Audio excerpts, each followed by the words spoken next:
Castle of Ever-Changing Rooms. Once upon a time, in a land where the mountains kissed the sky and the rivers sang lullabies, there stood a castle unlike any other. It was known as the Castle of Ever-Changing Rooms, a place shrouded in mystery and wonder.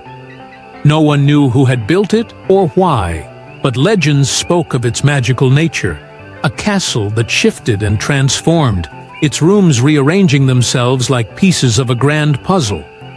Many had ventured inside, but few had returned, and those who did spoke of impossible wonders and unsolvable riddles. In a small village at the edge of the forest, a young girl lived with her grandmother. The girl was known for her curiosity and bravery, traits that often led her into trouble, but also into adventures. She had heard the tales of the castle from travelers and villagers, and though her grandmother warned her to stay away, the girl's heart yearned to uncover its secrets. One crisp autumn morning, as the leaves turned to gold and the air smelled of cinnamon and wood smoke, the girl decided to set out for the castle. She packed a small satchel with bread, cheese, and a flask of water, kissed her grandmother goodbye, and followed the winding path that led into the heart of the forest. The journey was long, and the forest grew darker and denser as she went. Strange whispers seemed to echo through the trees, and shadows danced at the corners of her vision. But the girl pressed on, her determination unwavering. At last, she emerged into a clearing, and there it stood, the Castle of Ever-Changing Rooms. The castle was a sight to behold. Its towers spiraled into the clouds, their peaks glinting in the sunlight. The walls were made of shimmering stone that seemed to shift colors as she gazed at them, and the great oak doors were carved with intricate patterns of vines and stars. The girl hesitated for a moment, then pushed the doors open and stepped inside. The moment she crossed the threshold, the doors slammed shut behind her, and the castle came alive. The walls seemed to breathe, and the air hummed with energy. Before her stretched a long hallway, its walls lined with doors of every shape and size. Some were tall and narrow, others round and small, and each one seemed to beckon her forward. The first room, the Chamber of Floating Candles. The girl chose the first door on her left and opened it cautiously. Inside was a room filled with floating candles, their flames flickering in every color of the rainbow. The air was warm and sweet, and the walls were covered in mirrors that reflected the candles' light in dazzling patterns. In the center of the room stood a pedestal, and on it rested a golden key. As the girl reached for the key, a voice echoed through the room. "To take the key, you must answer this riddle. I am not alive, yet I grow. I do not have lungs, yet I need air. What am I?" The girl thought for a moment, then smiled. "Fire," she said. The voice chuckled. "Correct. The key is yours." She took the key and stepped back into the hallway, only to find that the doors had rearranged themselves.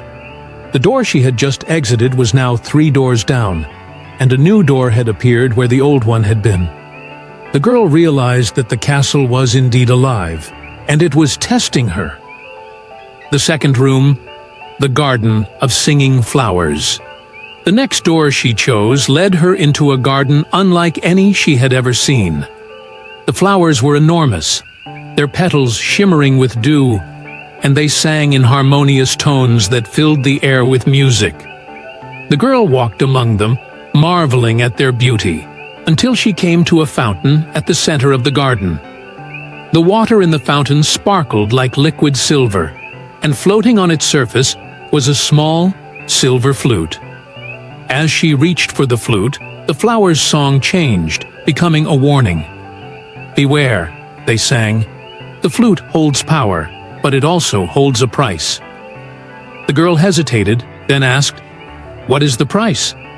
The flowers replied, "To play the flute is to awaken the guardian of this garden. Only by outwitting it can you leave." The girl took a deep breath and lifted the flute to her lips. As she played a simple melody, the ground beneath her trembled, and a creature emerged from the fountain.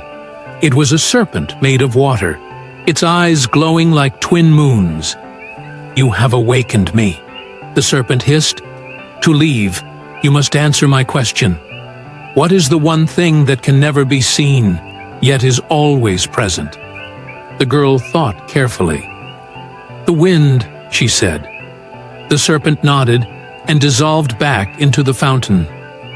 The girl took the flute and returned to the hallway, where the doors had shifted once more. The third room, the library of whispering books. The next room she entered was a vast library, its shelves stretching endlessly in every direction. The books floated off the shelves, their pages fluttering as if alive. As she walked among them, they whispered secrets and stories, some of which made her laugh, and others that sent shivers down her spine. At the center of the library was a desk, and on it lay an open book with blank pages. As the girl approached, words began to appear on the pages. "Write your greatest fear, and it shall be conquered." The girl picked up a quill and hesitated. Her greatest fear was being alone, forgotten by those she loved. She wrote the words carefully, and as she did, the book glowed with a soft light. The whispers of the other books grew louder, and she felt a warmth spread through her chest. When she looked up, the library was gone, and she was back in the hallway, holding a small, glowing stone. The fourth room, the maze of mirrors. The next door led her into a maze of mirrors, her reflection staring back at her from every angle. The walls seemed to close in, and the air grew cold. The girl had to use her wits to find the exit, tracing her steps and marking her path with a piece of chalk she had found in the library. As she navigated the maze, she noticed that some of the reflections were not her own. They were distorted, showing versions of herself that were angry, sad, or afraid. One reflection even spoke to her, saying, "You will never escape. You are lost, just like the others." But the girl refused to give up. She focused on the glowing stone she had taken from the library, and it lit her way through the maze. At last, she found the exit and stepped back into the hallway, her heart pounding. The fifth room, the river of molten gold. The next room was unlike any she had encountered before. A river of molten gold flowed through it, its surface shimmering and bubbling. A narrow bridge spanned the river, but it was guarded by a creature made of shadow and flame. The girl stood her ground, holding up the golden key she had found earlier. The creature hissed and retreated, allowing her to cross. As she reached the other side, she found a door that led to the heart of the castle. The heart of the castle. The grand chamber was breathtaking. Its ceiling stretched into infinity, dotted with stars that twinkled like diamonds. In the center of the room stood a throne made of crystal, and on it sat a figure cloaked in starlight. The figure's face was hidden, but its voice was soft and melodic.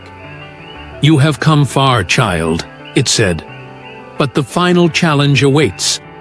To leave this castle, you must answer one last riddle. What is the one thing you can keep only by giving it away?" The girl thought long and hard. She considered her journey, the rooms she had faced, and the lessons she had learned. Then she smiled and said, "Kindness." The figure nodded. "You have learned well. The castle has shown you its secrets, and now it is yours to command." With that, the figure vanished, and the girl felt a surge of power. She realized that the castle had chosen her as its new guardian, its ever-changing rooms now under her control.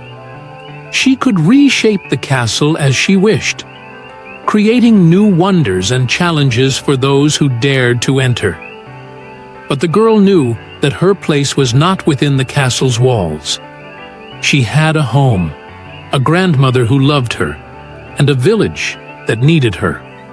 With a wave of her hand, she opened a door that led back to the forest. As she stepped through, she felt the castle's magic settle within her, a reminder of the adventure she had undertaken. The return home. The girl returned to her village, where her grandmother greeted her with tears of joy. She told the villagers of her journey, and though some doubted her tale, others listened with wide eyes and open hearts.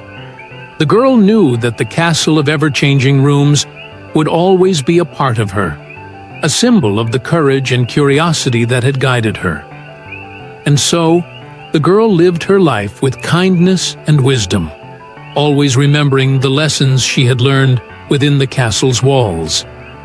The castle of ever-changing rooms remained a mystery to most, but for those who believed, it was a place of endless wonder, waiting for the next brave soul to uncover its secrets.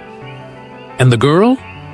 She grew into a woman, her heart forever touched by magic, her spirit forever free. For she had faced the unknown and emerged stronger, a testament to the power of curiosity and the beauty of the ever-changing world.